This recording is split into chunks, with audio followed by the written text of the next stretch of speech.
microfone não, gente. Vamos sonhar com esse negócio, fica parecendo que é fácil, mas não é muito fácil. Obrigada.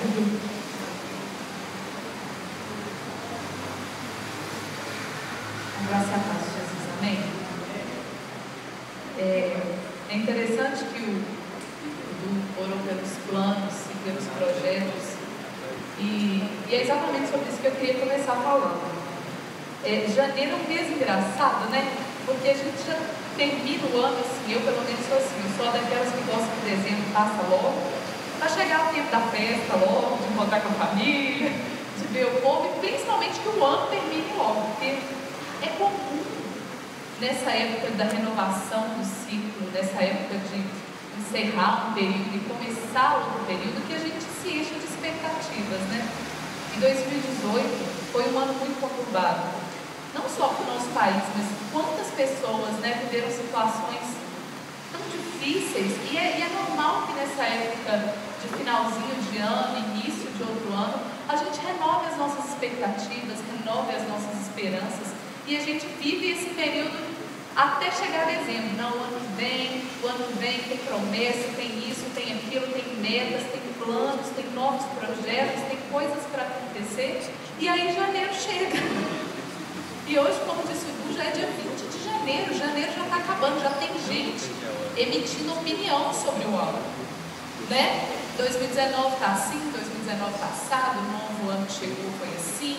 Já tem gente querendo emitir opinião sobre o governo, o novo foi eleito, já tem gente querendo emitir opinião sobre um monte de coisas. E é assim, as nossas expectativas, os nossos planos, né, as nossas esperanças, elas vão começando a dar sinais do que vai acontecer. E é sobre isso que eu quero falar hoje, sobre esperanças, sobre expectativas. Eu tenho conversado e ouvido as pessoas nesse período, e assim, eu vejo que as pessoas, elas têm se separado assim, em dois blocos. Aquelas que estão mega esperançosas, que estão cheias de expectativas. Não, 2019 vai ser incrível, o novo governo foi eleito, era o que eu queria, vai dar tudo certo, vai ser muito bom e tal. E tem um outro grupo que já está um pouco mais assabiado. Eu não vou confessar daqui da frente que eu sou desse. É só mais um ano. Tudo de novo, tem um novo governo, ok, bacana, mas é tanta coisa errada, né? É o sistema todo, o meu trabalho continua do mesmo jeito, lá na minha casa continua do mesmo jeito, como é que vai ser? E a gente percebe que é sobre isso que eu quero falar hoje, sobre como que a gente lida com essas nossas expectativas, com essas nossas esperanças. Tem gente que está aí cheio de planos, cheio de esperanças, cheio de expectativas, e tem gente que olha para essa galera toda que está cheia de expectativas, cheio de gás, e olha para eles igual a gente vê aquela galera do CrossFit, que a gente vê no Instagram, levanta aqueles pesos, rola aqueles troços para lá, junte, que esse povo tira essa energia toda que eu não tenho, né?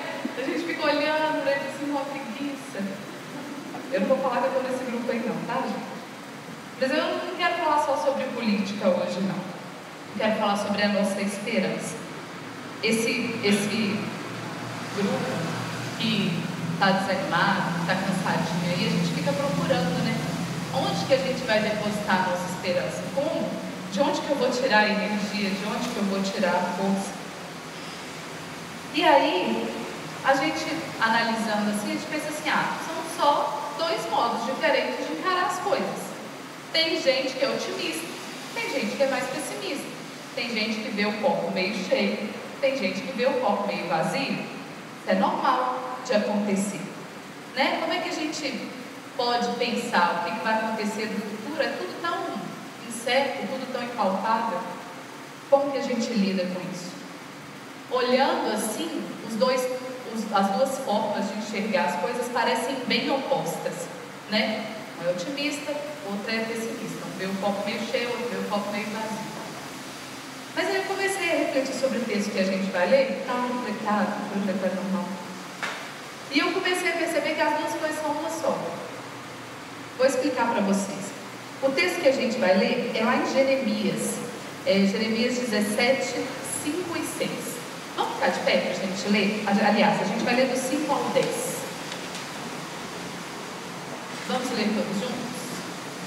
Assim diz o Senhor: maldito o varão que confia no homem, e que faz da carne o seu braço, e aparta o seu coração do Senhor.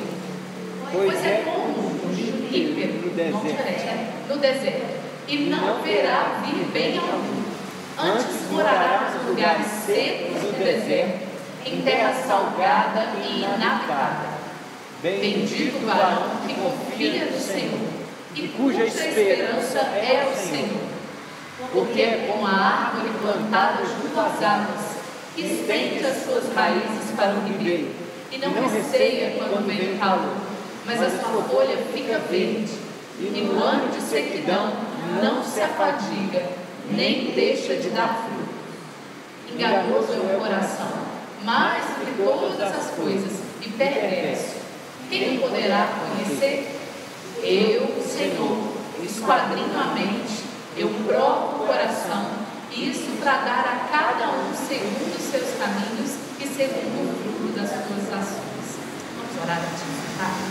Senhor, que o Senhor fale nos nossos corações e que a palavra do Senhor nos enche, ó Pai, que nós possamos sair daqui transbordando, ó Deus, da palavra que o Senhor tem para nós. Em nome de Jesus. Amém. Pode se sentar. Quando a gente lê essa primeira frase do versículo, que está aí no versículo 5, maldito o homem que confia no homem. Aí vocês já sabem de qual grupo que eu vou falar comigo. Se a nossa expectativa, se a nossa esperança está depositada em homens, a Bíblia já traz a nossa condenação. Nós somos malditos. Essa mania que a gente tem de colocar as nossas esperanças, de colocar as nossas expectativas em cima de homens, ela já é uma condenação por si só, porque a gente é homem, a gente deposita a nossa confiança em outro homem. Gente, quando o pecado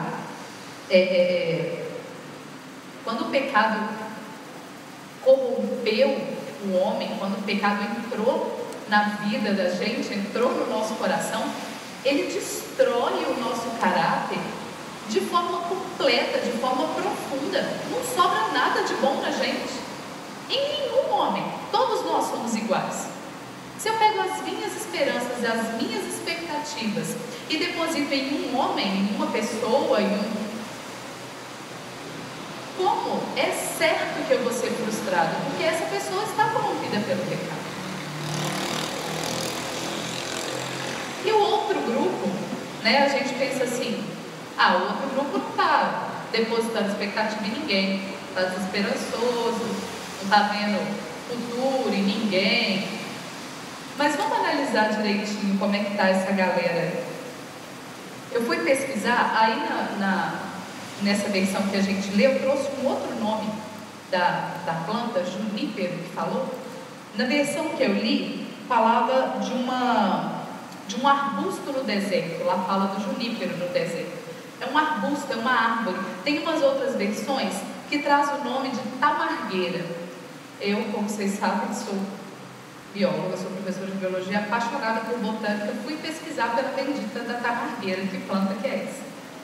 Essa planta, que aí trouxe com esse outro nome, é uma planta que vive, como fala no texto, ela vive isolada no deserto, sozinha, em regiões muito áridas. É o lugar que ela gosta de viver.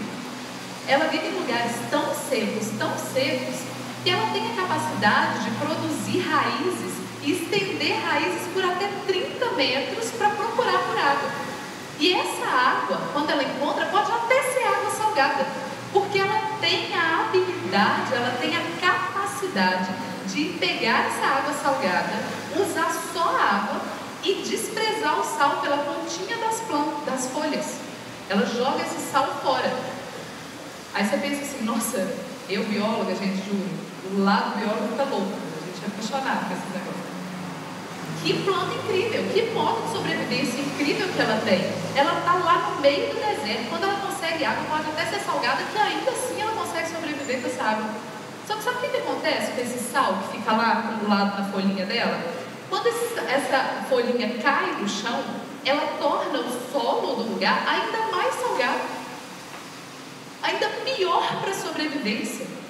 É tanto que é como se essa própria árvore, essa tamargueira, ela envenenasse o próprio solo onde ela está. E muito dificilmente uma outra árvore consegue sobreviver. Olha como é que é interessante. As próprias habilidades dela a envenenam. E eu percebi que é assim que acontece na maioria das vezes. Às vezes a gente pensa assim, eu não estou depositando, vamos citar um exemplo, né? Como a gente falou da situação do país, eu não estou depositando a minha esperança no governo que está aí, no presidente, no governador, todos foram, né, novos eleitos, não eram caras que estavam antes, e aí agora também não estou depositando eles não. Mas às vezes a gente quer se cercar das nossas próprias habilidades. A gente não confia neles, mas a gente confia na gente mesmo. Se alguma coisa der errado, eu tenho as minhas habilidades, eu sei me virar. Às vezes lá no emprego da gente também é assim, eu não confio nesse patrão, nesse chefe que está aí não, mas eu dou meu jeito. Eu confio nas minhas forças, eu confio no que eu sei fazer, eu confio no meu conhecimento, eu confio na minha saúde, na minha força do meu braço. Eu tenho força, eu vou trabalhar, eu vou dar um jeito. E a gente se cerca das nossas habilidades. E aí às vezes a gente toma um tombo bem grande, que nem essa tamargueira, e a gente acaba se envenenando com as nossas próprias habilidades. E a gente se apoia, se estriba ali naquilo que a gente acha que a gente sabe fazer, tanto que Deus lá de cima pode de repente falar assim, essa se estriba na sua saúde, vamos tirar a sua saúde, vamos ver como é que você fica, vai confiar em quem? Então a gente está enchendo o nosso coração, achando que a gente está tudo ok, está tudo certo, que a gente não está confiando em quem está aí, não confio nesse povo mais não, político então, o último que eu confiei está lá preso. Como é que eu vou confiar em político de novo? Mas a gente está confiando na gente mesmo. E a gente está sendo maldito do mesmo jeito. Porque a gente está se cercando do que a gente acha que a gente pode fazer. Lá em Provérbios, no versículo, no capítulo 3, versículo 5, tem um versículo que o Robson sempre cita. Confia no Senhor de todo o teu coração e de todo o teu entendimento, né? Então, confia no Senhor de todo o teu coração e não te estribes no teu próprio entendimento. Não é isso que a gente faz? A gente se estriba naquilo que a gente sabe. A gente se estriba na nossa formação. A gente se estriba nas nossas posses, naquilo que a gente conseguiu adquirir até hoje. A gente se estriba no nosso salário. A gente se estriba no nosso conhecimento. Mal sabemos nós, e como diz lá no versículo 9 e 10 de Jeremias 17, estou voltando lá, Lucas. No Jeremias 17, 9 e 10. Olha lá, enganoso é o coração, mais do que todas as coisas, e ele é perverso. E que pode conhecer o nosso coração? A resposta vem logo depois. Eu, Senhor, esquadrinho a mente, eu provo o coração, isso para dar a cada um segundo os seus caminhos e segundo o fruto das suas ações. O nosso Deus, Ele vê o nosso coração. E Ele sabe onde a gente está depositando a nossa confiança e a nossa esperança. Ele consegue enxergar que a gente, como a tamargueira, está achando que está fazendo vontade, está tirando leite até de pedra, está estendendo raiz de 30 metros, está atirando para tudo quanto é lado. E todas as suas habilidades e todos os seus conhecimentos só têm servido para envenenar o lugar onde você está. E na Bíblia fala que essa árvore, né, que está lá toda se achando, ela permanece seca, permanece sozinha, permanece isolada, porque ela se envenenou com as suas próprias habilidades. Agora, olha como que é bonito a gente vê a visão que é o contrário disso. Quando a gente vê os versículos de Jeremias 7 e 8, lá no final, lá no meio aí do texto, bendito é o homem, o varão, né, que fala aí, que confia no Senhor e cuja esperança é o Senhor, porque Ele é, gente, presta atenção, tenta imaginar assim na sua cabeça essa visão. Isso é o próprio Deus falando com Jeremias, e é a visão que o próprio Deus descreve sobre aquele homem que deposita a confiança no Senhor, porque ele é como árvore plantada junto às águas, estende as suas raízes não para todos os lados. Não precisa de estender raízes por 30 metros, procurando. Ele sabe onde tem a fonte. Ele estende as suas raízes para o ribeiro. Ele ainda assim dá seu fruto. Porque a confiança dele não está depositada nele mesmo. Não está depositada nas suas habilidades. Ele sabe que a fonte da sua força, a fonte da sua esperança é o ribeiro de água viva que é o nosso Deus. Ele é a nossa fonte. Ele é a nossa esperança. É dele que vem a força do seu povo para continuar, mesmo se tudo der errado, mesmo se o país continuar uma situação ruim, mesmo se as coisas lá no seu emprego não melhorarem, mesmo se você perder o seu emprego, mesmo se você perder a sua saúde, mesmo se tudo o que você tem e tudo em que você se apoia for tirado, se a sua confiança está no Senhor, você ainda vai produzir frutos, você ainda vai ser capaz de se alegrar no Senhor, porque a sua força vem dele.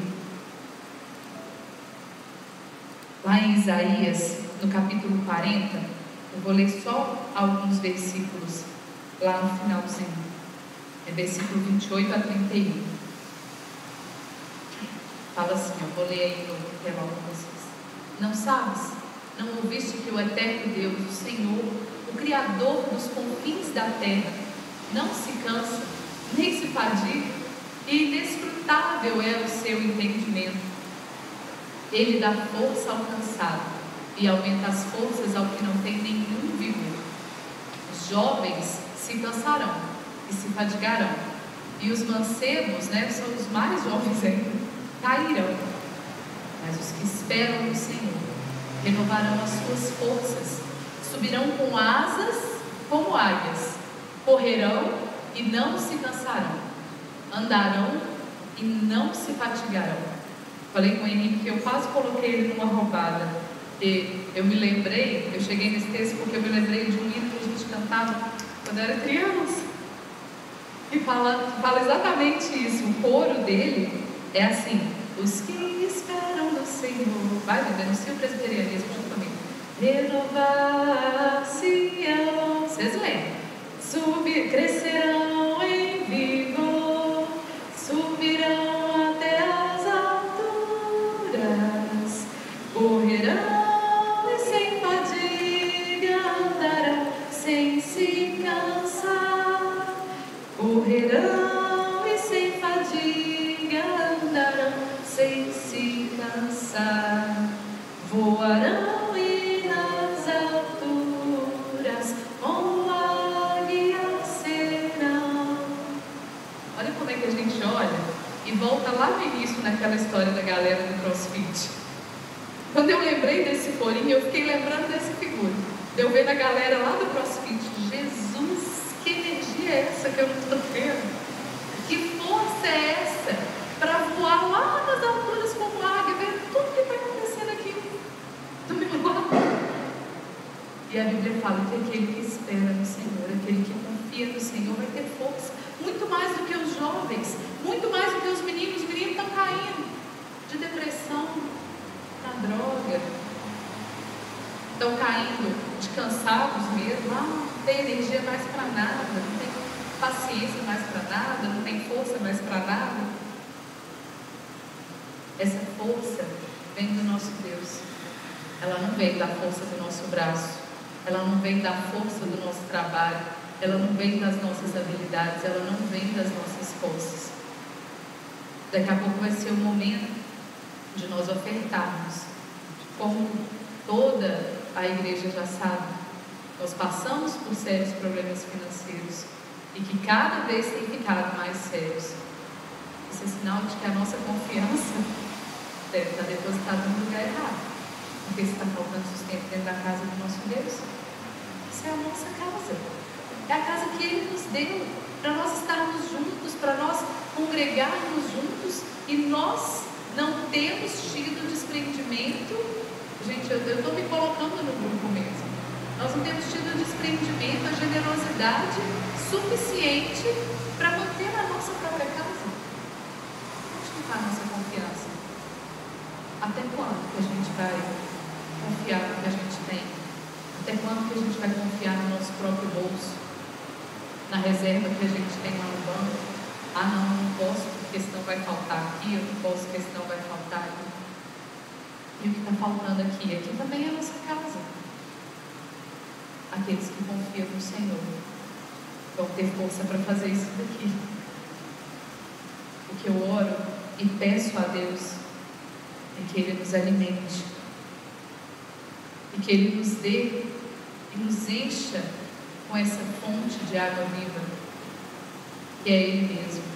Que a gente consiga ser como essa árvore plantada junto ao ribeiro, que a gente consiga achar no Senhor a fonte da nossa força, a fonte da nossa esperança, a fonte da nossa expectativa, e não nos guiarmos pelo que a gente vê, e não nos guiar pelo que a gente está enxergando da situação, não nos guiar pelo que a gente vê das atitudes das pessoas, mas nos guiar pelo que o Senhor tem nos falado. Ele diz que o nosso sustento não vai faltar. Ele diz que nada nunca vai nos faltar, nem a luta, nem a provação, nem a doença, nem a dificuldade no trabalho, nem o colega que te persegue. Ele que prometeu que nada disso ia faltar. Vamos orar? Vamos falar com o nosso Deus? Senhor, que o Senhor nos abençoe e que o Senhor modifique, ó Deus, o nosso coração, o nosso pensamento, o nosso entendimento. Que em nome de Jesus, ó Deus, o Senhor transforme o nosso coração dia a dia. Que nós possamos, ó Deus, nos curvar diante do Senhor. Pai, que a nossa atitude, que a nossa ação, ó Deus, não seja, ó Pai, de confiarmos em nós mesmos ou em pessoas, ó Deus, que nós vemos lá fora, na nossa família, no nosso cônjuge, nos nossos líderes políticos. Ó Deus, que a nossa força, ó Deus, venha somente do Senhor. E que a nossa inspiração, ó Pai, possa ser do Senhor. Que o Senhor nos alimente, ó Deus, que o Senhor nos ajude. Que o Senhor remova de nós, ó Deus, tudo aquilo que tem nos atrapalhado, ó Deus, de confiar e de depositar, ó Deus, a nossa confiança no Senhor. Que o Senhor nos ensine, ó Deus. Que o Senhor nos discipline naquilo que nós precisamos. E que nós possamos aprender, ó Deus, a depositar as nossas expectativas e as nossas esperanças no lugar certo, que é no Senhor. Em nome de Jesus.